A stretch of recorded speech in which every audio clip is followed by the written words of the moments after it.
పట్టు తేనె తెమ్మంటే చెట్టెక్కి తెస్తానే తెస్తానే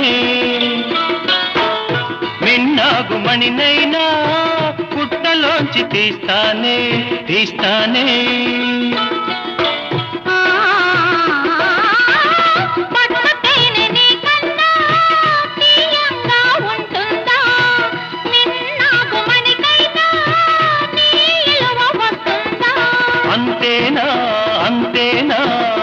అవును.